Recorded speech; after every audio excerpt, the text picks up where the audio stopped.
Changes by Lynn Stahl. Dennis and Jeremiah stared in horror from the truck. Anna had a hand firmly around Mac's throat. "What is she doing?" Jeremiah squeaked in fearful confusion. "Her wound," Dennis gasped. "She must be infected." But as he spoke, something strange happened. Anna's left hand reached up and gripped her right arm by the wrist, wrenching it away from Mac's neck. Mac retreated hastily, maneuvering so that a boulder stood between himself and Anna, but he seemed unhurt. What in the world was going on? Dennis stomped on the gas, launching the truck forward. Hearing the noise, Mac and Anna looked up. Relief flooded Mac's face, but Anna just seemed scared. Dennis pulled up a short distance away and hopped out, strains of bluegrass still trickling from the now functioning radio. "Unbuckle yourself," Dennis told Jeremiah. He was reluctant to put the boy in harm's way, but they'd be safer together if they needed to fight or flee Anna. "Stay near the truck, but be ready for anything." Jeremiah nodded bravely, making Dennis proud and a little sad. They'd all had to grow up quickly to survive this zombie plague. Only a few weeks ago, he, Mac, and the other workers had been sitting happily around the table in the Griersons' kitchen, listening to Petey Coltrane and playing poker with hardly a care in the world. And now one of his friends was trying to strangle another. "Mac!" Dennis yelled, sprinting toward them. "Are you okay?" Maybe it was his imagination or the rising sun's reflection, but he thought Anna's eyes held a glint of red. She didn't look hostile, though, just shaken and confused. "Great timing, Dennis," Mac said, keeping a wary eye on Anna. "We may have a slight problem." He gestured toward Anna, whose frightened gaze was back on her hand. "Anna, are you okay?" Dennis asked her. "What happened?" "I think..." Anna's voice trembled. "I think I'm turning into one of them." Dennis and Mac exchanged a glance. Neither needed to ask who them meant. They looked at her bandaged right shin and noticed angry purple streaks creeping upward from it. "It started with my leg," she continued. "It was tingling all night, and then it began pulling me." "Your leg pulled you?" Dennis asked, his stomach tight with fear. Anna nodded. "My arm started feeling funny too, almost like it was asleep, but also like something else was controlling it." Her right arm twitched violently when she spoke, as if to prove her point. Mac felt desperate. It seemed evident that Anna was infected and slowly turning into a zombie, one who wished them harm. But she was also still Anna, and Anna was their friend. How could they help her? How much time did they have? Dennis's troubled face suggested that he shared these conflicted thoughts. "Don't worry," Jeremiah piped up suddenly. "We'll find a way to help you." The others looked surprised but appreciative of his clear determination. "Thank you," she replied, her eyes now clear. "I promise I'll try not to,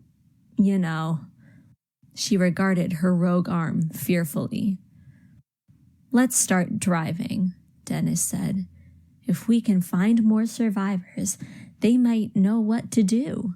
We've made a lot of noise. It's probably not safe to stay here any longer." They started toward the truck. As Mac passed Anna, her right hand leapt out and grabbed his shirt. He yelped, yanking himself free.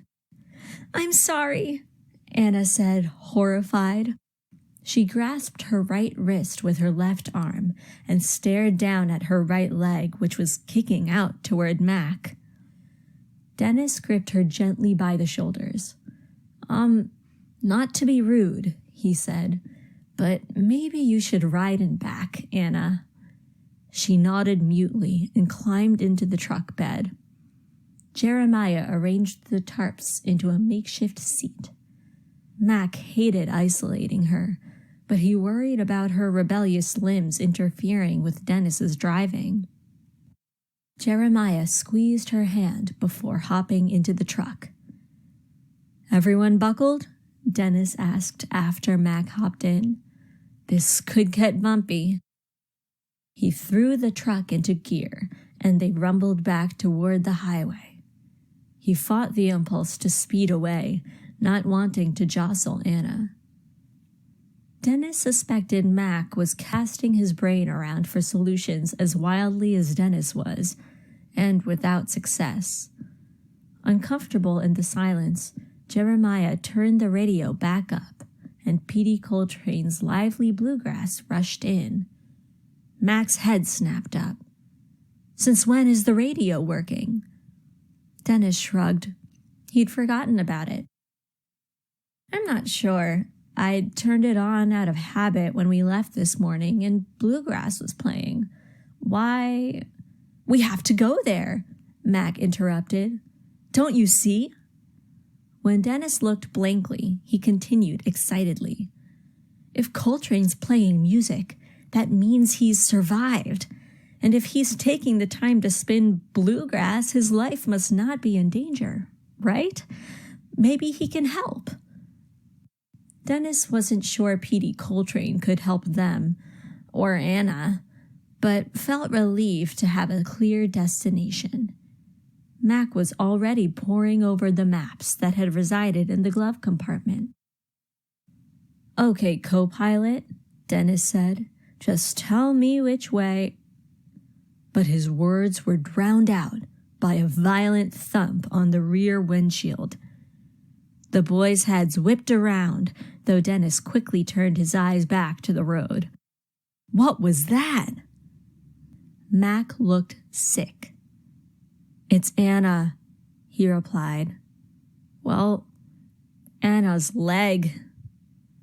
Another thump shook the rear window, so forceful that Dennis felt the impact through his headrest.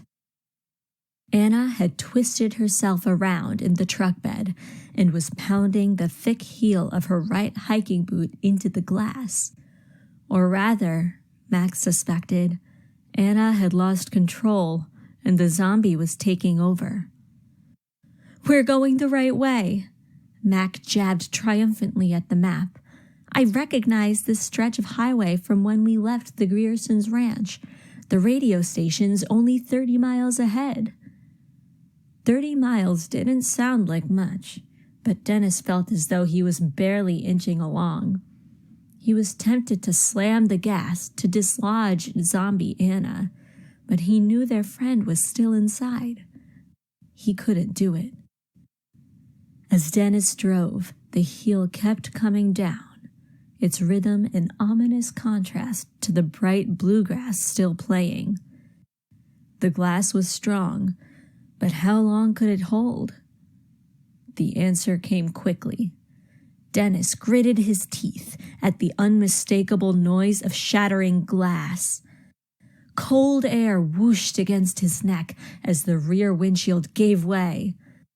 Anna's leg, now a hideous purple, kicked through the remaining glass, and her boot's motion continued directly into the back of Dennis's skull. Dennis felt his head zoom toward the steering wheel, and then everything went black.